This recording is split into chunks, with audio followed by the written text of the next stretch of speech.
Hey everybody, it's Eric from epautos.com, your libertarian car guy, and I'm trucking along here in this 2015 BMW X4, which is kind of a crossover-ish something or other, notch up from their X3.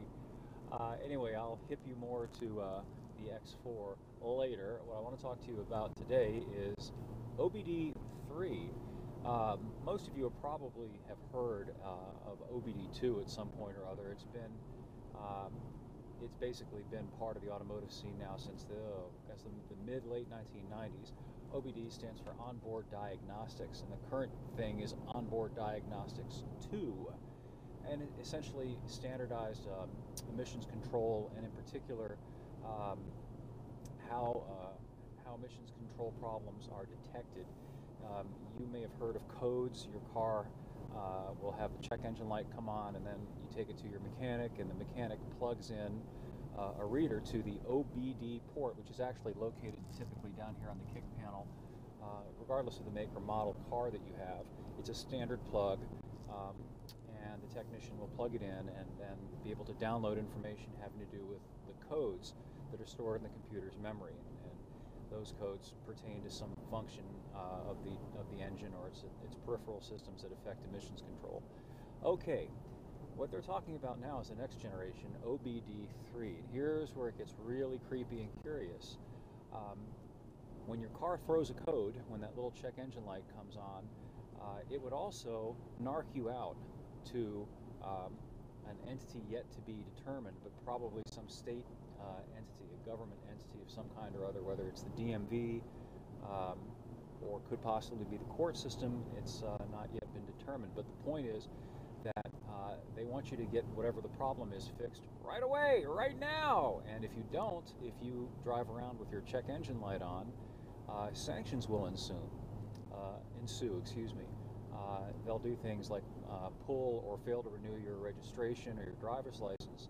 And if you become a serial scofflaw and continue to ignore the check engine light and continue to drive your vehicle, according to the documents that I've read about the proposal, they would not only fine you, but potentially there would be points assessed against your DMV record, and it's possible that they could even become misdemeanor offenses to continue to drive around. And you know how the way it works right now, even a small non-moving violation ticket of some kind, if you don't pay it, they stack on fines for non-payment, and then it becomes a bigger deal and a bigger deal, and before you know it, they issue a bench warrant for your arrest, and you wind up getting thrown in the clink as a result of something that started out as a very, very trivial thing.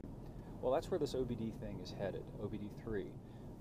What they want to do is either using monitoring or receiving stations that are plugged into the road, or probably, because it's cheaper and doesn't require any new infrastructure, use the telemetry that's built into almost every new car, the send and receive data that allows you to get, for example, satellite radio, or get the concierge service, get the traffic updates and all of that through your GPS. Well, guess what? They can also pipe in the information about your emission system and your check engine codes, and upload that immediately to your friendly local government bureaucrat who will have eyes on you at all times. And of course it raises a number of interesting issues, including the obvious one being privacy, and also secondarily, I would submit, ownership. Once again, you know, you are the person who allegedly owns this vehicle. You're certainly the one who's paying for it, not just up front, but you're paying continuously for the privilege of being allowed to continue to own it. You're required to constantly pay registration fees, license fees, taxes, insurance, etc., all of which, if you don't pay, will typically result in some form of sanction leading up to potentially even the seizure of your vehicle. Well, now they want to do it in, as they say these days, real time. So that little light comes on your dashboard, and as soon as it comes on, somebody else knows about it, and they will expect you to get it fixed right away. And gosh, so many issues involved with this. One of them also being economic. You know, not everybody has the money to get their car fixed right away, right now, or even next week or next month. Let's say that check engine light comes on and it's got something to do with something that's fairly expensive. Let's just, as a hypothetical, say that the catalytic converter is bad, and many new cars now have as many as 4 catalytic converters, and these catalytic converters can in some cases cost as much as several $100s a piece. And of course, that's not including the labor to remove the old one and install the new one.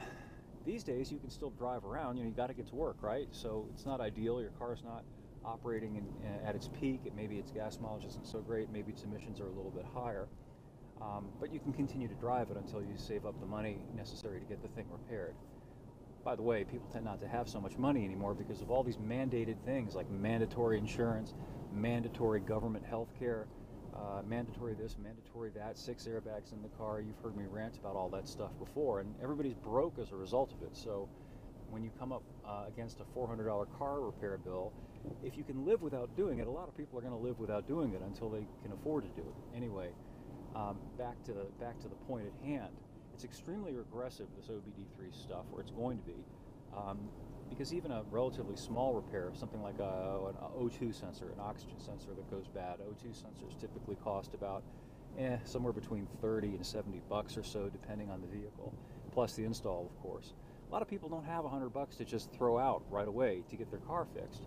Well, if OBD III comes to pass, they're going to be forced to do it. It's either that, or potentially their car is going to be taken away from them, or just turned off. I've ranted before about these autonomous self-driving cars and the telematics and the onboard insurance monitoring systems that are already in place in some areas. Well, it's entirely possible technologically to simply disable your car from some remote location for having failed to get your check engine light turned off and get whatever the problem was with the car dealt with. So the light comes on, 2 days later, the expiration date occurs, you haven't gotten the thing fixed. Well, they just throw the switch and your car is off until further notice. Meanwhile, you're of course the one who's still having to pay the monthly bill for the thing. So there's that element to it, which is pretty pernicious. Now, some will retort, well, it's an issue of the commons. We can't have people driving around with polluting vehicles, high-emitting pollution vehicles, yada yada. But that really is a straw man. It's a red herring. It's disingenuous. Let me explain why it is. Cars built during the past 20, even 30 years emit very, very little pollution on the whole, or on the net even. Anything that's been built within, say, the past 10 years, well over 95% of what you're seeing, what's coming out of the tailpipe, is carbon dioxide and water vapor. Now, the Algorians out there will preach about global warming and all of that, but chemically speaking, these are inert gases. They play no role whatsoever in the air quality equation. They don't have anything to do with the formation of smog, for example. There's no issues with respiratory elements and so on. So the small amount of tailpipe exhaust emissions that is harmful, let's say that that were to increase by 50%, which is a very large number as a result of some minor fault with the car's emissions system, you're still talking about a trivial amount of pollution overall.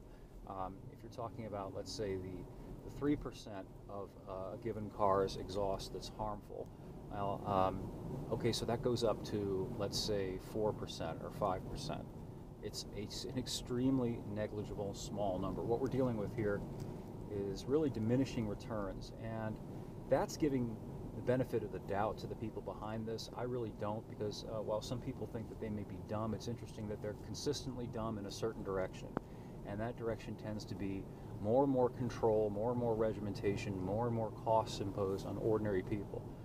If they were simply dumb, I think that sometimes they might err in such a way that it would actually redound to the benefit of ordinary people, but it just never seems to.